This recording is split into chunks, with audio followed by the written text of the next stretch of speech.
fasting. Getting faster. I'm Thundercloud. Hey, how are you? Welcome to Chillin Tuesday here in the Seahorse Medicine Cafe at the Australian Poetry Hall of Fame. Yes, as I said, I'm Thundercloud. Mum calls me James. I'm washing away the garbage. Look at rainbows after rains. Let's have some fun and linguistic games. Tonight I'm going to be finishing off the Glugs of Gosh by CJ Dennis on this Chillin Tuesday on the 11th of April 2023. Yes, that's right. Well, let's begin by acknowledging all the First Nations people, the traditional custodians of the land right across this continent of Australia, to acknowledge the continuing connection to the land of the elders past, present, and emerging, to acknowledge that sovereignty has never been ceded.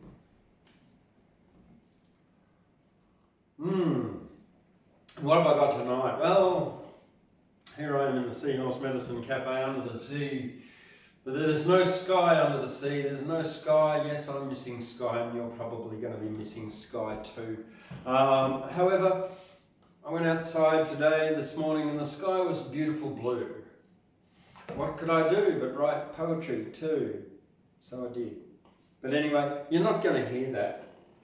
What am I drinking? I'm having a lovely dandelion chai with dandelion root, chicory, cinnamon, ginger, nutmeg, and yeah, that's pretty much what it is. It's a detox because as I said right at the beginning, I'm fasting. Well, what about the weather? The weather will depend on whether I can remember it or not. Well, I can. It's currently, here in Guyra, 9 degrees, feels like 5, and we're heading for a low overnight of 3 degrees, feels like -1, round about 6 o'clock in the morning, and they're not predicting any frost either, but we're getting mighty close with the -1 there, so yeah, might be a little bit of frost about in the odd place. Tomorrow, top of 16 and a low of 3 overnight once again. So these beautiful blue clear skies are just fantastic here in Guyra for cold weather. So if you're heading up here tomorrow night for the Wednesday Words Open Mic Poetry Night, then make sure you bring a warm jumper and warm everything else. But we'll probably do it here in the Seahorse Medicine Cafe because it's more intimate and we've got heating as well. We've certainly, Guyra knows how to put on winter in autumn. Yeah, and it only gets colder. Right, tonight, CJ Dennis. I'm going to finish off the Glugs of Gosh from this book here. Yeah, Clarence James Dennis. Last week I read the first 5 chapters and we've still got there's 12 chapters in total here, 13 sorry. And I read one of the chapters on Wednesday night at the Wednesday Words Open Mic, so you can catch that. But last week I did chapter 1, the Glug Quest, follow the river and cross the ford, etc. Chapter 2, Joy, J-O-I, the Glug. The Glugs abide in a far, far land. The Stones of Gosh. Now here is the tale of the Glugs of Gosh. And then chapter 4, Sim, S-Y-M, the son of Joy. Now Joy, the rebel, he had a son. And chapter 5, the growth of Sim. Now Sim was a Glug and 'tis mentioned so. And I will now continue with chapter 6, the end of Joy. They climbed the trees and was told before. The end of Joy. They climbed the trees as was told before. The Glugs climbed trees in the days of yore, when the oldest tree in the land today was a tender little seedling, no? This climbing habit was old, so old that even the cheeses could not have told when the past Glug people first began to give their lives to the climbing plan, and the legend ran that the art was old as the mind of man. And even the mountains old and hoar, and the billion billows that broke on Gosh's shore, since the far-off Neolithic night, all knew the Glugs quite well by sight, and they tell of a perfectly easy way, for yesterday's Glug is the Glug of today, and they climb the trees when the thunder rolls, to solemnly solve their shop-worn souls, and for they fear the coals that threaten to frizzle their shop-worn souls. They climb the trees, 'tis a bootless task to say so over again, or ask the cause of it all, or the reason why. They never felt happier up on high, for Joy asked why.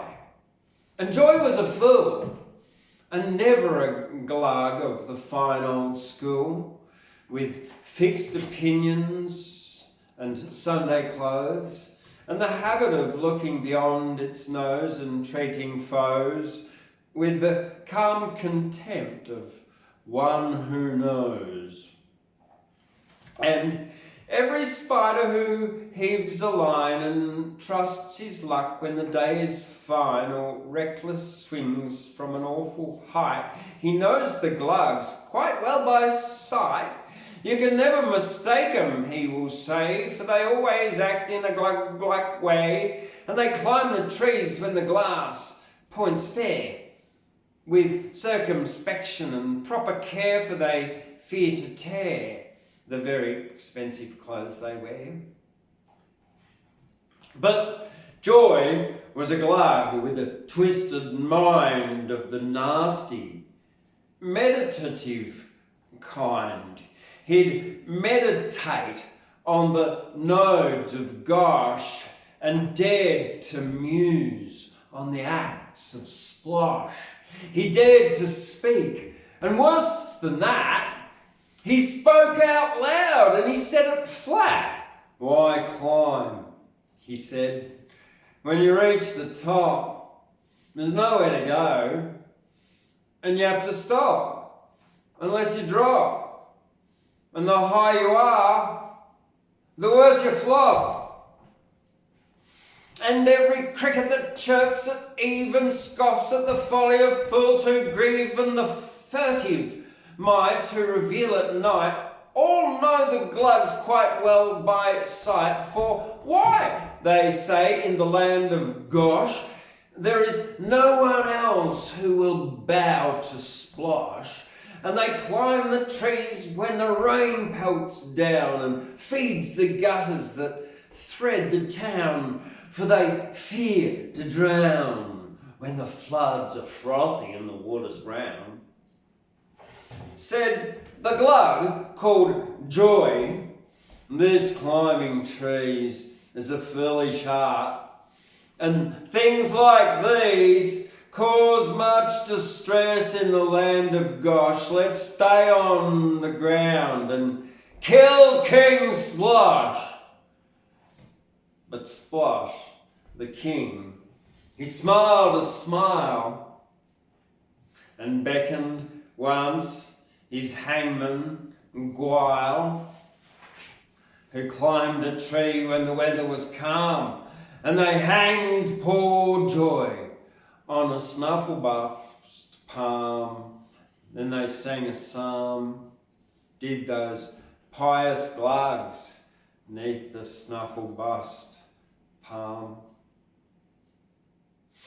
And every bee that kisses a flower, and every blossom born for an hour, and every bird on its gladsome flight, all know the Glugs quite well by sight. For they say 'tis a simple test we've got. If you know one Glug, why, you know the lot. So they climbed a tree in the burgeoning spring, and they hanged poor Joy with some second-hand string. 'Tis a terrible thing to be hanged by Glugs with second-hand string. Then Splosh, the king, rose up and said, "It's not polite, but he's safer dead. There's not much room in the land of Gosh for a glug named Joy and a king called Splosh." And every glug flung his hat high his hat and cried, "We're Glugs and you can't change that." So they climbed the trees since the weather was cold, while the brazen bell in the city tolled and tolled, and told the fate of a glug who was overbold.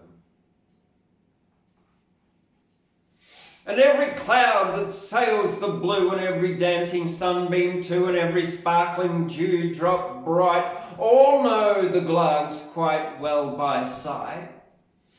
We tell, they say, by a simple test, for any old glug is like the rest, and they climb the trees when there's weather about. In a general way is a cure for gout, though some folks doubt if the climbing habit is good for gout.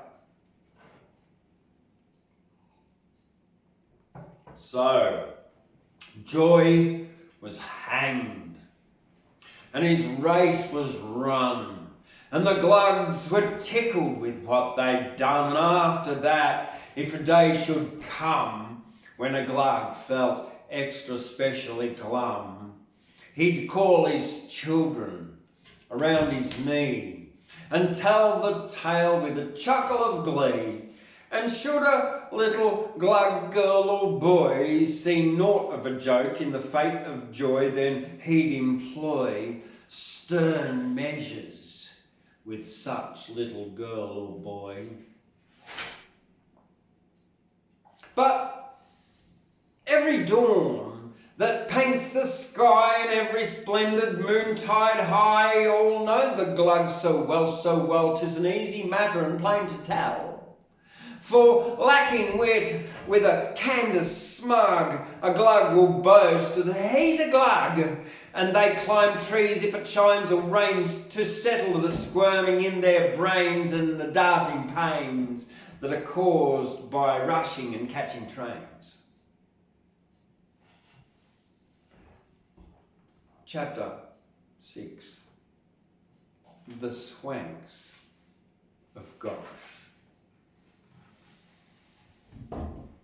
Come mourn with me for the land of Gosh. Oh, weep with me for the luckless Glugs. Oh, the land of Gosh, where the sad seas wash, the patient shores and the great king Splosh his sodden sorrow hugs, where the fair Queen Tush weeps all day, and the swank, the naughty swank, the haughty swank holds sway, the most mendacious, ostentatious, spacious swank holds sway. 'Tis sorrow swathed, as I know full well, and garbled in gloom and the weeds of woe, and vague so far is the tale I tell, but bear with me for the briefest spell, and surely shall ye know of the land of Gosh and Tush and Splosh and Stodge the swank, the foolish swank, the mullish swank of Gosh, the meretricious, avaricious, vicious swank of Gosh. Oh, the trees bend and the green trees send a chuckle round the earth, and the soft winds croon a jeering tune, and harsh winds shriek with mirth, and wee small birds chirp ribald words when the swank walks down the street, but every glug takes off his hat and whispers humbly, "Look at that! Hats off to the glug of rank, Sir Stodge the Swank, the Lord High Swank, and then the east wind roars a loud guffaw, and the haughty Swank says, "Oh!" His brain is dull, his mind is dense, and his lack of saving wit complete. But most amazingly immense is his inane self-confidence and his innate conceit. But every glug and great King Splosh bowed to Sir Stodge, the fuddled Swank, the muddled Swank of Gosh, the engineering, peeping, peering, sneering Swank of Gosh. In Gosh, sad Gosh, where Lord Swank lives, he holds high rank and he has much pelf. And all the well-paid posts he gives unto his fawning relatives as foolish as himself. In offices and courts and boards are swanks and swanks, 10 dozen swanks and cousin swanks in hordes, inept and musty, dry and dusty, rusty swanks in hordes. The clouds so soft that sail aloft, weeping, laughing tears of rain, the blue sky spread high overhead, peeps through in mild disdain. Or nature laughs and jeers and chaffs when the swank goes out to walk, but every glug bows low his head and says in tones surcharged with dread, "Bow low, Glugs lean, Glugs fat," but the north wind snatches off his hat and flings it high and shrieks to see his ruffled dignity. They lurk in every government lair, mid-docket, dull and dusty files, solemnly squat in an easy chair, penning a minute of rare hot air in departmental style.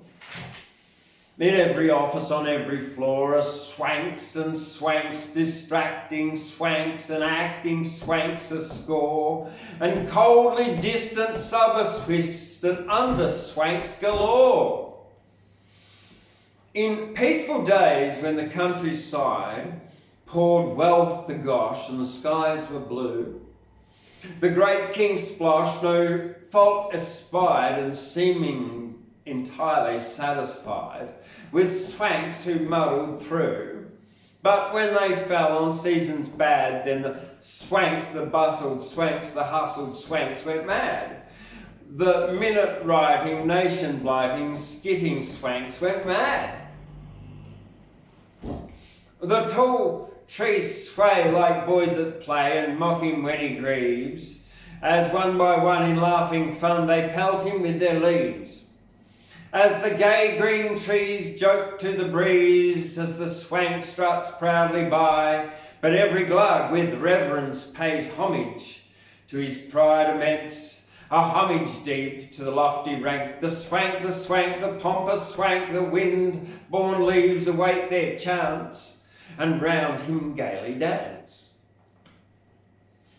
Now, trouble came to the land of Gosh, the fear of battle and anxious days, and the swanks were called to great King Splosh, who said that their system would not wash and ordered other ways. And then the Lord High Swank stretched forth a paw and penned a minute, read the law. And the swanks, the other swanks, the brother swanks said, "Oh!" These keen, resourceful, unremorseful, forceful swanks said, "Oh!" Then Splosh, the king, in royal rage, he smote his throne as he thundered, "Bosh! In the whole wide land is there not one sage with a cool, clear brain who'll straight engage to sweep the swanks from Gosh?" But the Lord High Stodge, from where he stood, cried, "Barley, guard your livelihood. And quick as light, the teeming swanks, the scheming swanks touched wood. Sages plainly labour vainly when the swanks touch wood.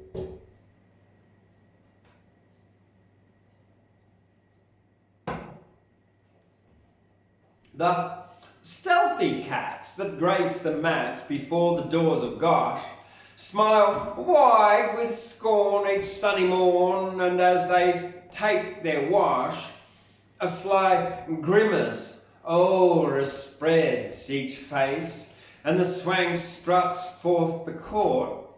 But every glug casts down his eyes, and muttering, "Ain't his at size?" For such a sight our God we thank, Sir Stodge the swank, the noble swank, and but the west wind tweaks his nose in sport, and swank struts into court. Then roared the king with a rage intense, "Oh, who can cope with their magic tricks?" But the Lord High Swank skipped nimbly hence, and hid him safe behind the fence of Regulation 6.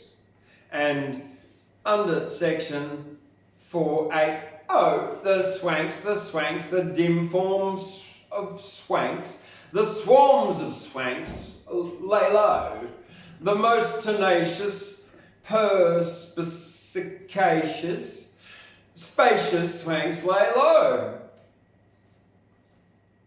Cried the king of Gosh, "They shall not escape," and I set at naught by a crazed baboon. But in 50 fathoms of thin red tape, the Lord Swank swaddled his porcely shape like a large insane cocoon.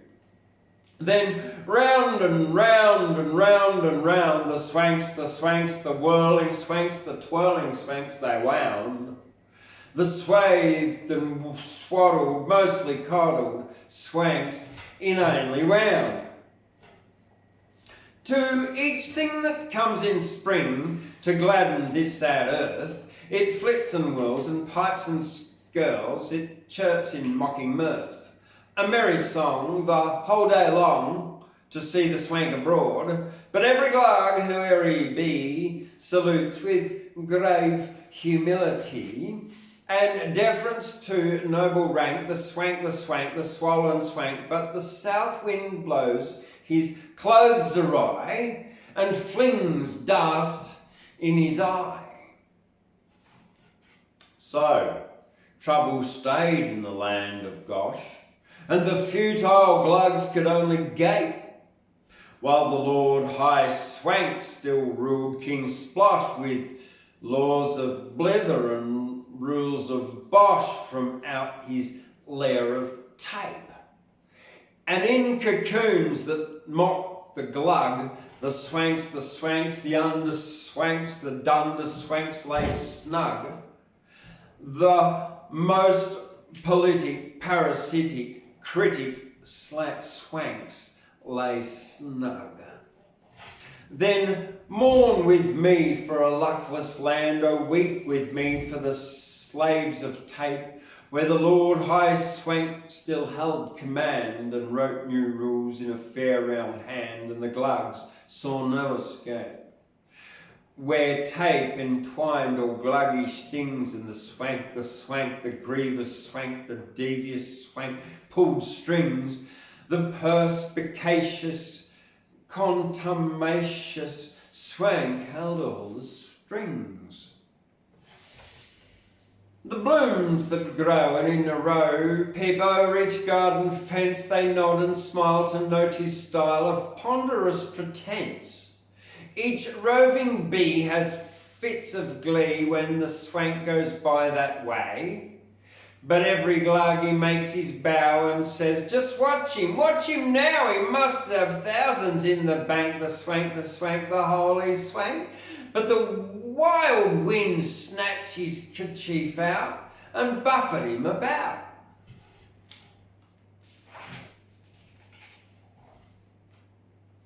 Chapter 8. The Seer.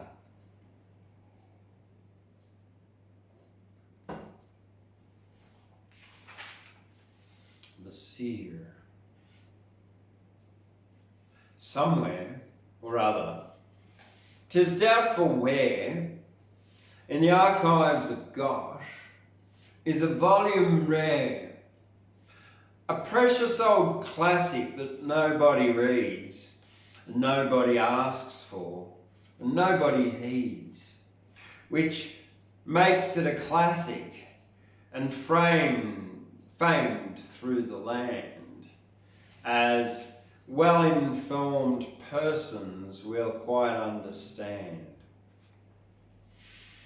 'Tis a ponderous work, and 'tis written in prose for some mystical reason that nobody knows. And it tells in a style that is terse and correct of the rule of the Swanks and its baneful effect on the commerce of Gosh, on its morals and trade, and its quotes a grave prophecy somebody made. And this is the prophecy, written right bold, on parchment all tattered, yellow and old.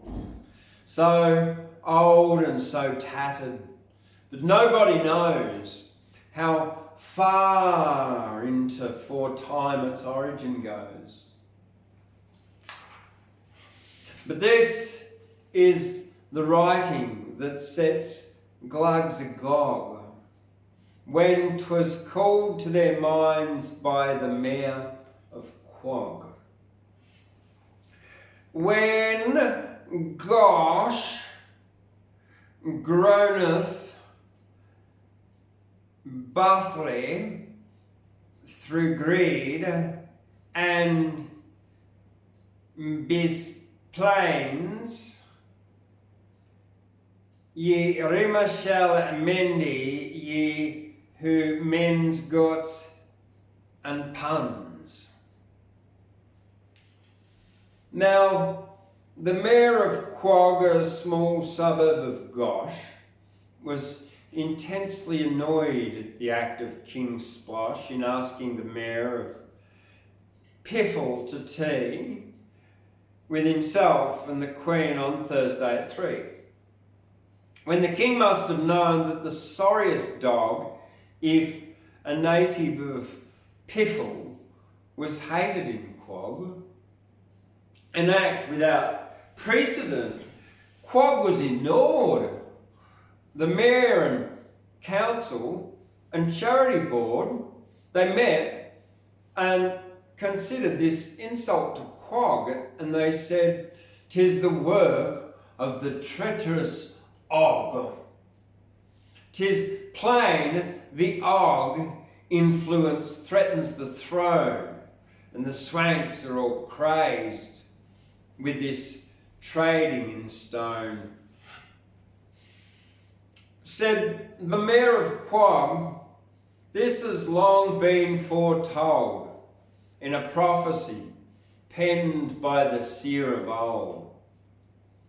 We must search, if we banish the curse of our time, for a mender of pots who's a maker of rhyme. 'Tis to him we must look when our luck goes amiss. But oh, where in all Gosh is a glug such as this?"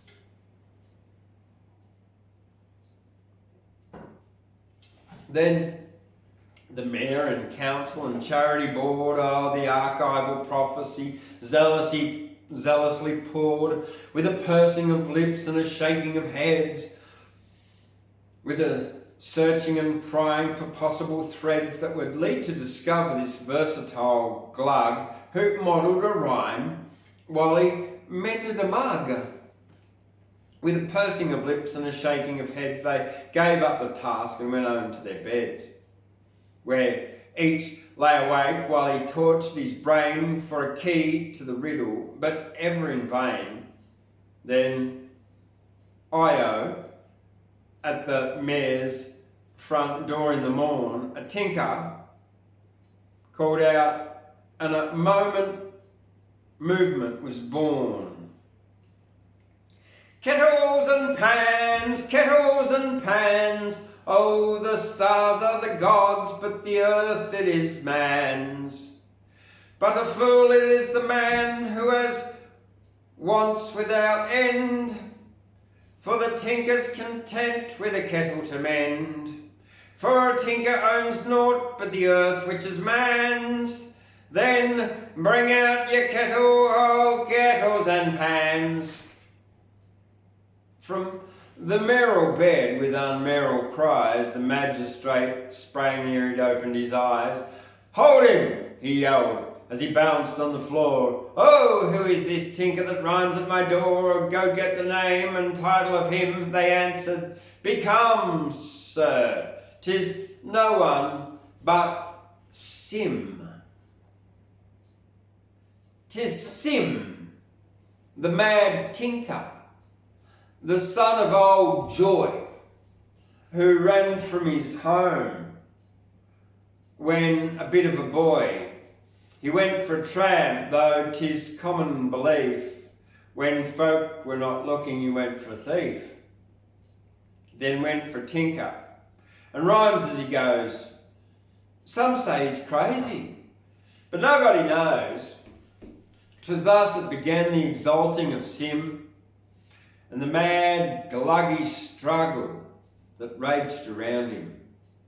For the mayor seized him and clothed him in silk, and fed him on pumpkin and pasteurised milk, and praised him in public and coupled his name with Gosh's vague profit of archival fame. The press interviewed him a great many times.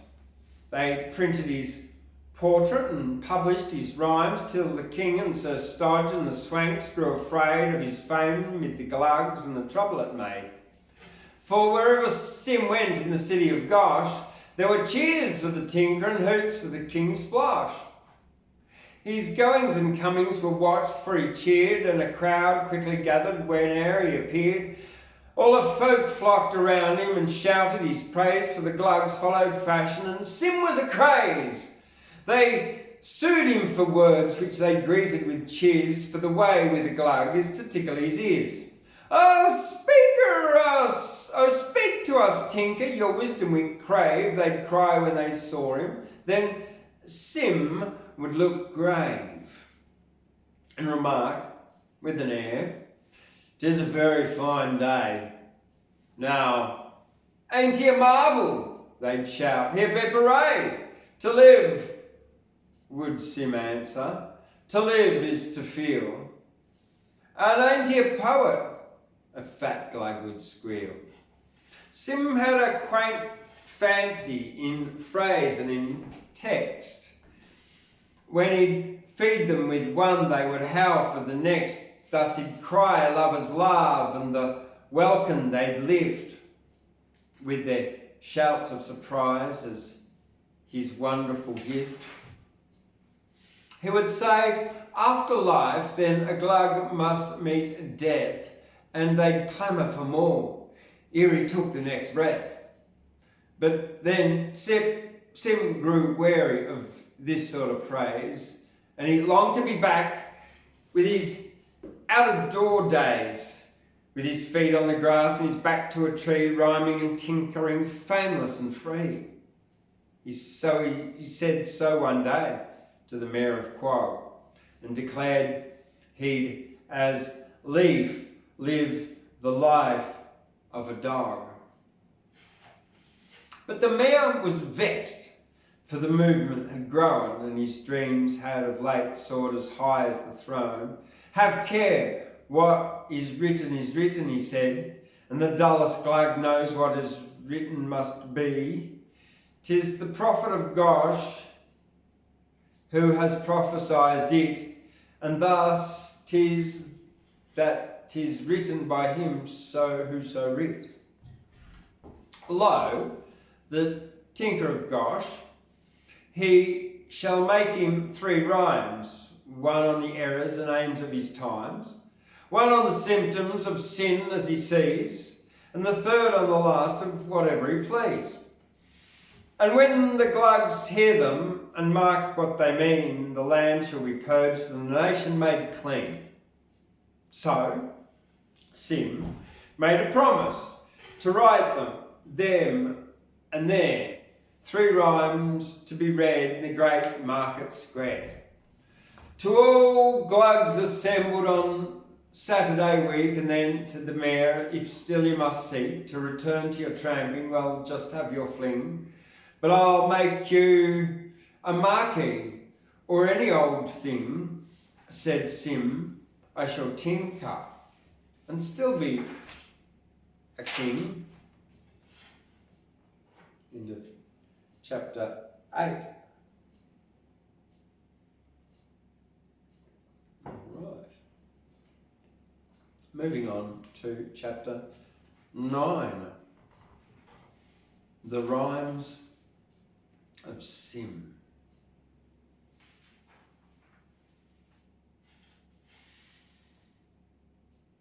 Nobody knew why it should be so.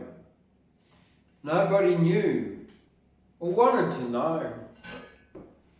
It might have been checked, but somebody dared to trace its beginning, but nobody cares. But 'twas clear to the wise that the Glugs of those days were crazed beyond reason concerning a craze.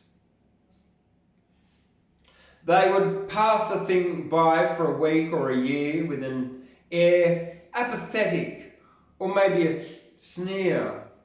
Some everyday thing like a crime or a creed, a mode or a movement, and pay it small heed till somebody started to laud it aloud. Then all but the nobodies followed the crowd. Thus, Sim was a craze, though to give him his due, he would rather have strayed from the popular view. But once the Glugs had him, they held him so tight that he could not be nobody, try as he might. So he had to be somebody, so they decreed. For craze is an appetite governed by greed. So, on Saturday week, to the great market square, came every Glug who could rake up his fare. They came from the suburbs, they came from the town, there came from the country Glugs, beard and brown. Rich Glugs with cigars all well tailored and stout, jostled commonplace Glugs who dropped H's out. There were gushing Glugs, maids well aware of their charms, and stern massive matrons with babes in their arms. There were querulous dames who complained of the squash, the pushing and squeezing, for briefly, all gosh, with its aunt and its wife, stood agape in the ranks, excepting Stodge and his satellite swanks. The mayor of Quog took the chair for the day, and he made them a speech, and he ventured to say that Glug was a Glug, and the cause they held dear was a very dear cause, and the Glug said, "Hear, hear!"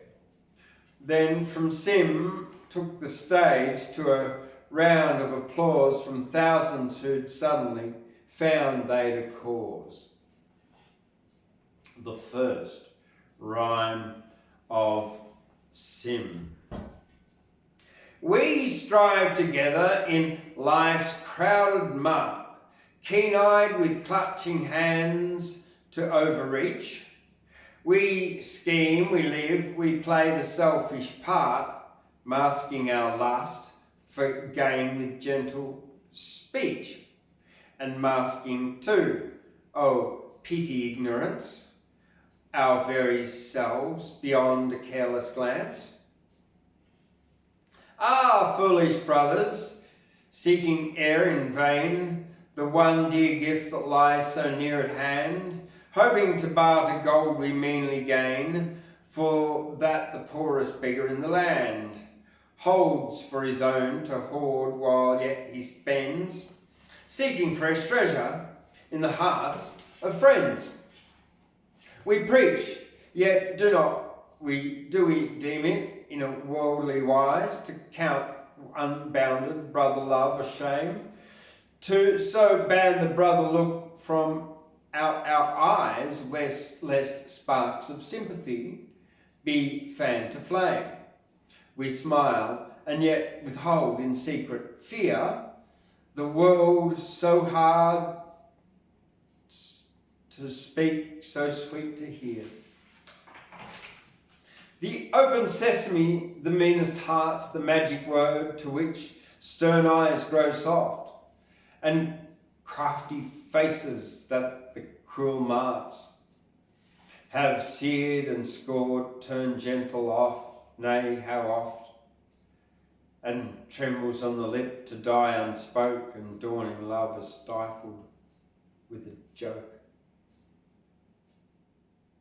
Nay, brothers, look about your world today, a world to you so drab, so commonplace. The flowers still are blooming by the way, as blossom smiles upon the sternest face. In every hour is born some thought of love. In every heart is hid some treasure trove. With a modified clapping and stamping of feet, the Glugs mildly chaired him as Sim took to his seat. But some said 'twas clever and some said 'twas grand, more especially those who did not understand. And some said with frowns, though the words sounded plain, yet it had a deep meaning they craved to explain. But the mayor said silence. He wished to observe that a glug was a glove, and in wishing to serve this glorious cause which they'd asked him to lead, they'd proved they were Glugs of the noble old breed that made Gosh what it was, and he'd asked the police to remove the small boy while they heard the next piece. The second rhyme of Sim.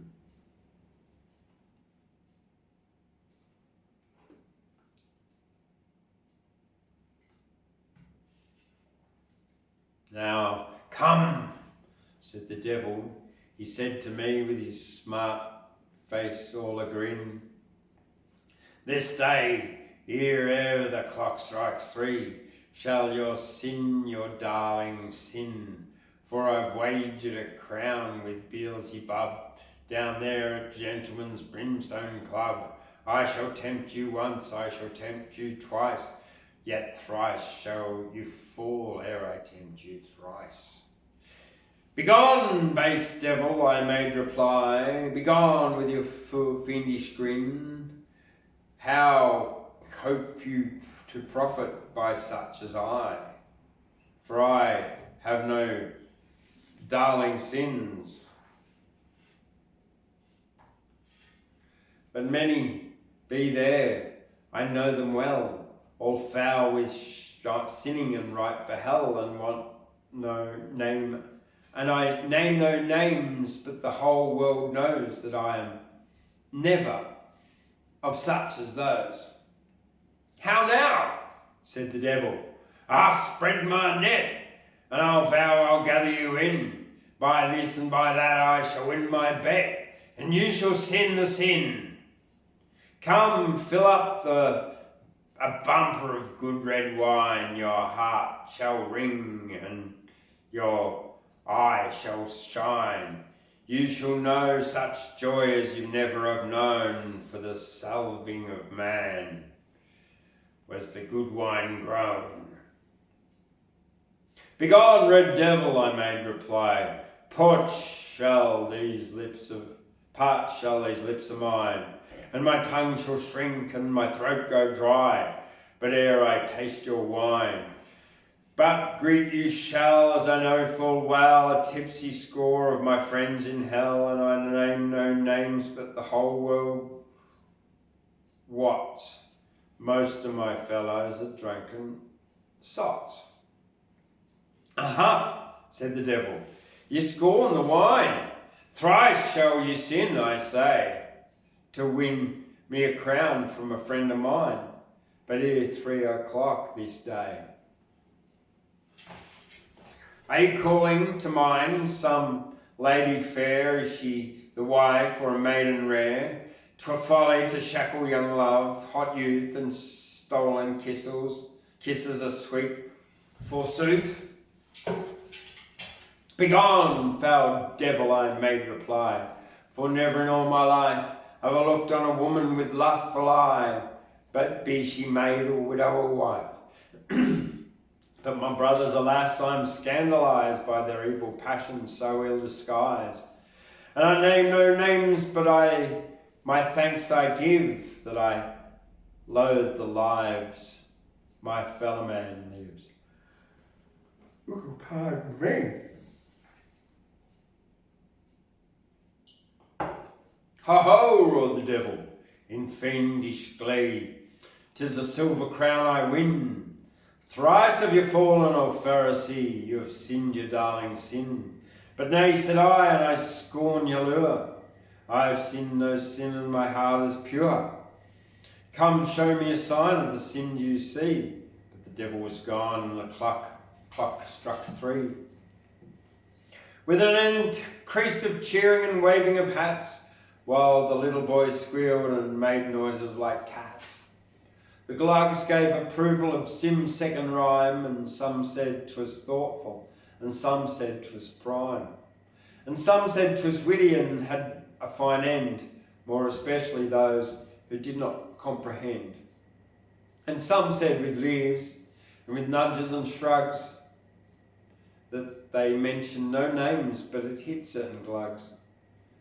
And others remarked with superior smiles, while dividing the metrical feet into miles. The thing that seemed quite simple, without any doubt, but the anagrams in it would need thinking out.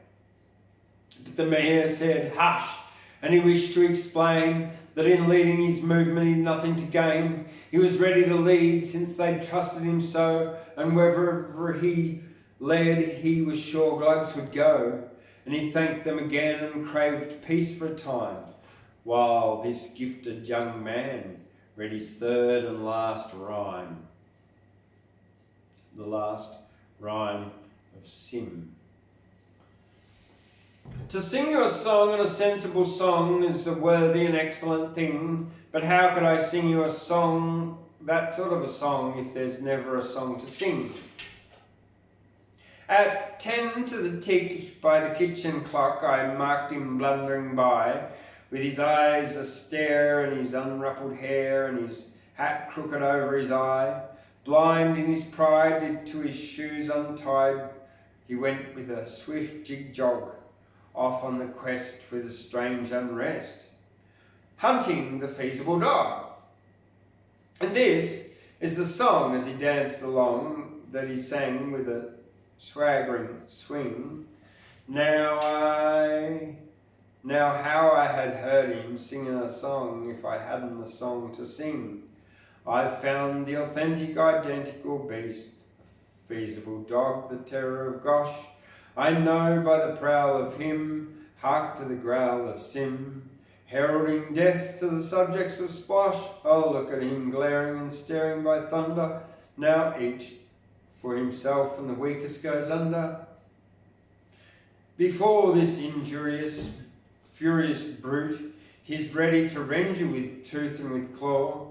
This, though 'tis incredible, anything edible disappears suddenly into his maw, into his cavernous interior, vanishes everything strictly superior.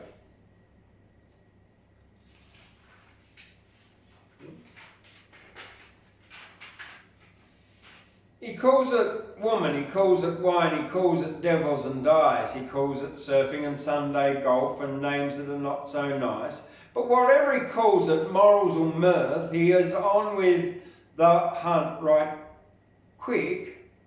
For his sorrow he'd hung like a gloomy glug if he hadn't a dog to kick. So any old night, if the stars are right, you'll find him hot on the trail of a feasible dog, and the feasible dog with a can tied to his tail. And the song that he roars to the shuddering shores is a worthy and excellent thing, yet how could you hear him singing a song if there wasn't a song to sing? I watched the abdominous, ominous shape abroad in the land where the nation has slept, marked as satanical, methods tyrannical, rigorous vigil I kept. Good gracious, voracious is hardly the name for it. Yet we only have our blindness to blame for it. My dear, I've optical proof that he's prowling and growling at large in the land. Here is pestiferous, clamour vociferous, gurgles and groans of the beautiful, beastliest brand. Some may regard his contortions as comical, but I've the proof that his game's gastronomical. Beware this obstreperous, leprous beast, a treacherous wretch, for I know him of old, and I'm on the track of him, close at the back of him, and I'm aware of his ambitions bold, for his yearning and burning to stare at the superior, into his room and gloomy interior. Such a shouting and yelling of hearty bravo, such a cramming of necks, and standing on toes seemed to leave ne'er a doubt that the tinkler's last rhyme he'd now won him repute mid the Glugs for all the time. And they said the rhyme was the grandest they'd heard, more especially those who'd not caught a word.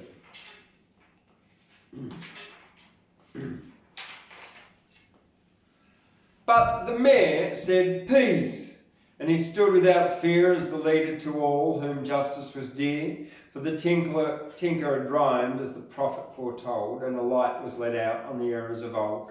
For in every line and every verse was the proof that Sir Stodge was a traitor and worse. Sir Stodge, said the mayor, must go from this place, and the swanks, one and all, were standing disgrace for the influence one o'er a weak, foolish king was menace to Gosh and a scandalous thing. And now, said the mayor, I stand here today as your leader and friend.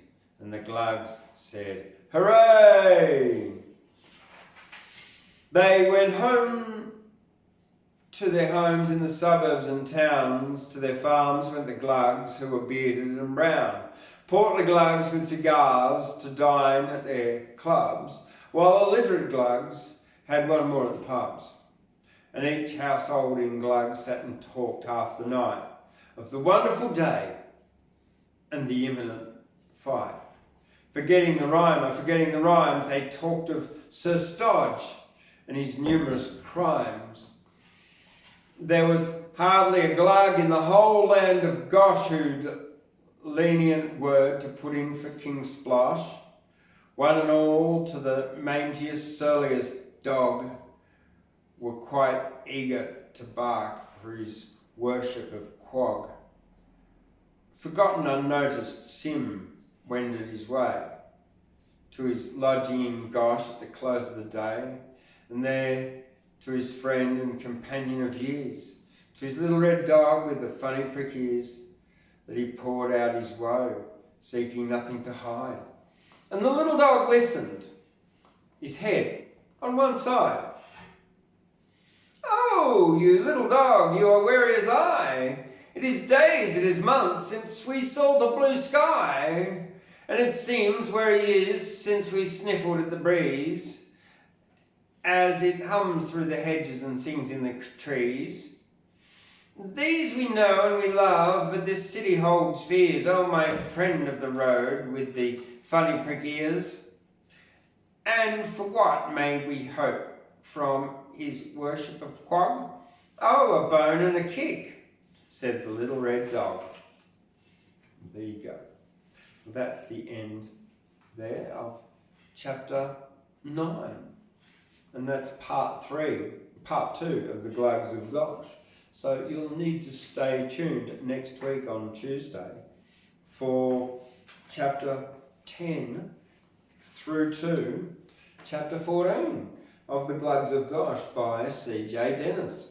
All right, well, this one here was published by Angus and Robertson in 1993, but it was first published in 1917. Yes, that's 106 years ago. And, well, it's sort of about government and bureaucracy, and it's as relevant as ever. So, check it out online, The Glugs of Gosh by C.J. Dennis. Hey, I'm Thundercloud. I'll see you here tomorrow night for Wednesday Words Open Mic Poetry. You come along. Instead of just watching online, just come and see it. Hey, now you've liked this, smash that like button, that thumbs up button, and also subscribe if you haven't already. And if you've liked this, leave a comment, please, because it's going to help our web metrics and get this out to more people. All right, thanks very much. I'm Thundercloud, washing away the garbage, leaving rainbows after rains. Yes, I'm fasting. Faster than being slow any day. See you later.